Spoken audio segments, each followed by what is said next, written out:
Okay, now proficiency level descriptors are a fancy way, they're basically rubrics, okay, that we use to assess the proficiency level of our students, okay? They're descriptions of where your student should be if they fall. Say, for example, if they're an intermediate, what is it that is characteristic of a student who's at an intermediate level, okay? There are 4 levels. You could be a beginner, you could be an intermediate, you could be an advanced, or you can be an advanced high. There are 4 levels, okay? Now, on that table, do you see on the left side, it says beginning, intermediate, advanced, advanced high, okay? And at the top, it says listening. The student, I can't see this. The student comprehends, and then it gives you some things there, right? Then it says speaking. The student speaks. Reading. The student reads. And finally, writing. The student writes. You see that? Okay. So when students enter the campus or the district, they need to be assessed. Okay? Now, who does this? Not the teacher, not directly. It's usually the ESL or ELL student or somebody who's on an LPAC. Now, that's another fancy committee on campus that you don't need to freak out about right now. Okay? But they need to assess those students. Okay? So they give them a test to find out at what level they are. Okay? Then that information needs to be given to you, or you need to be proactive again and go and make sure that you get that information. Okay? But basically what they're doing is that they're assessing them and finding out where they fall. So they assess their listening, their speaking, their reading, and their writing. Now, again, these are huge. You could have one PLD just for listening, one PLD, one table like this for listening, one table like this for speaking, one table like this for reading, and one table like this for writing. What I liked about this particular form is that it summarized it all for you, and it puts it all on one sheet. Okay? For me, I'm like a huge fan of anything that can put things for me on one sheet that are 20 sheets, and you could put that into one thing for me, I'm happy, right? So this should be able to help you.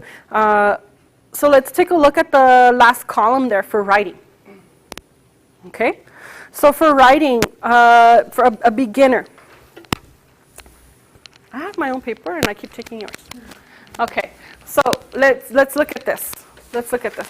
So a beginner, how is it that they're assessed? How is it that it gets there, that the student gets there? Well, there's an assessment called TELPAS. Again, another acronym, right? Texas English Language Proficiency Assessment System. That's what we use in Texas. Okay?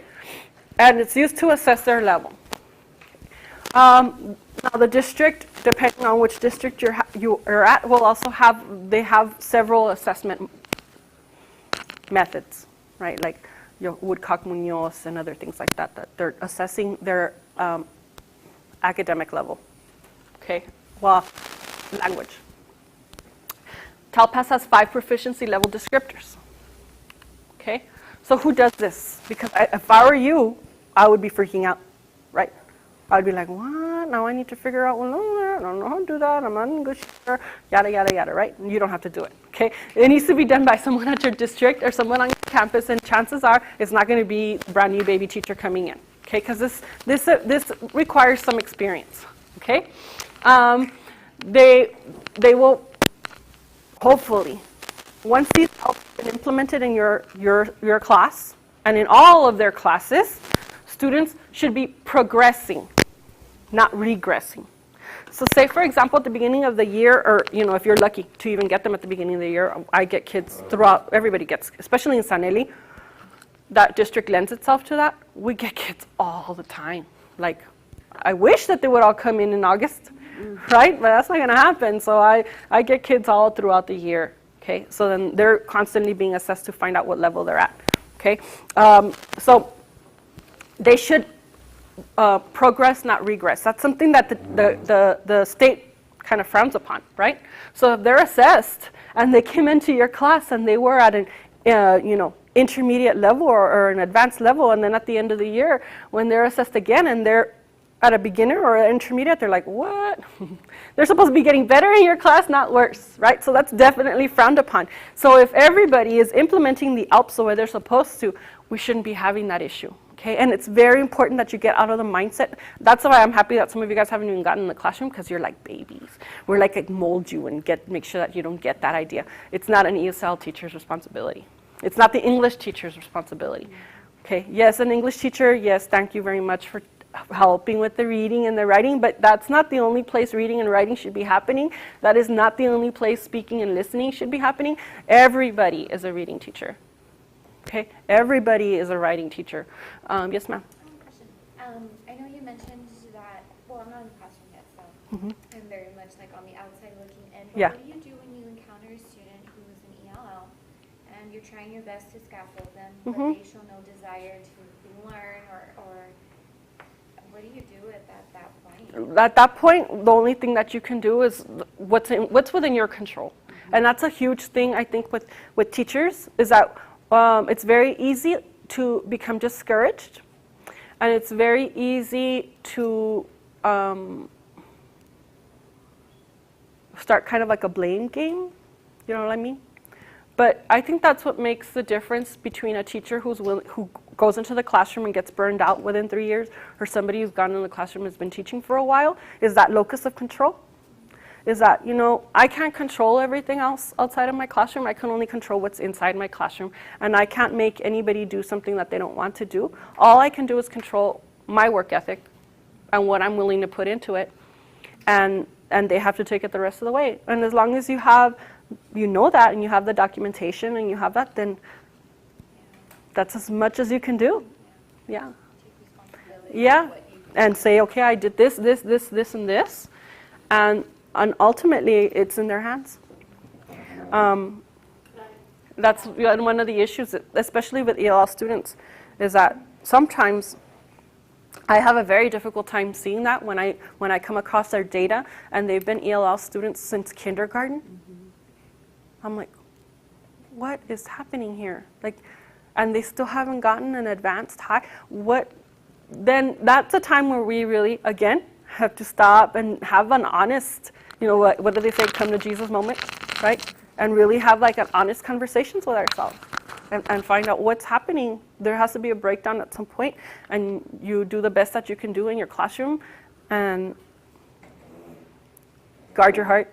That's my biggest thing, is that, you know, especially new teachers, find a good mentor. Find someone who's positive. Find someone who is good. Find the best person on campus who does something, and you stick to them. Don't find the people who are complaining in the lobby, because it eats away at you. It does. So I'm sorry, what were you going to ask? No, I just wanted to add, and this is just because on a personal level, I was not one of those students. If I had been in the classroom today and the way the education is being taught, I would have failed. So I would suggest, if I may, to accommodate to the best that you can on an individual basis with the students. And number two, there might be underlying reasons for it that need to be addressed and aren't. And that happens. People presume, and I hate to say this, even educators, teachers, that only issues happen to English-speaking students, learning issues. They also happen to Spanish-speaking students, where their L1 is Spanish. They're very creative, they're high intelligence, but because we've done something to them very unhealthy, we don't recognize that there's a potential for, they might be gifted students and they require a different approach, but we always approach it the other way.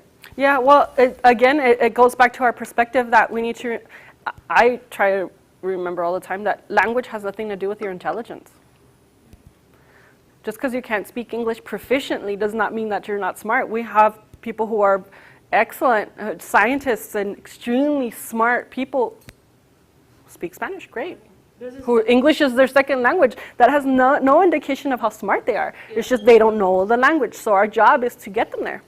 I think like in education overall there's this erroneous presumption that Spanish speakers are not gifted and talented. Yes, they are. Spanish speakers do not have IIQs. Spanish, I can go on. Yeah, and that goes down to we can't change everything. All we can do is change what's in our classroom. And you do the best that you can. Okay. Testing. Students will be assessed at their listening, speaking, reading, and writing. Teachers should be trained in ELPS. It doesn't necessarily mean you're going to know it, okay? They're going to train you in that. They're going to approach you. I was approached to become a rater, a ELPS rater. So what does that mean? I get the joy of reading all of their writing samples and then looking at the rubrics. I had to then assess what level they were at. That was extremely intimidating for me.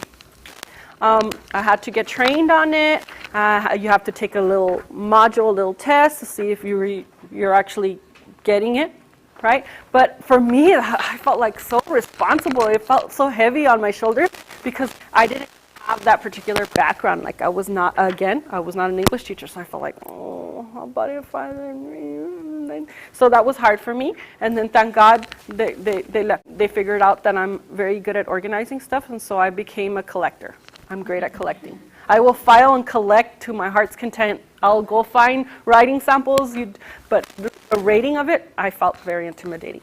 So you might get asked, but you're going to get trained. You're not going to get thrown in there saying, hey, read all these and then figure out what level they're at. Okay, they'll train you. The raters will use these descriptors. Okay,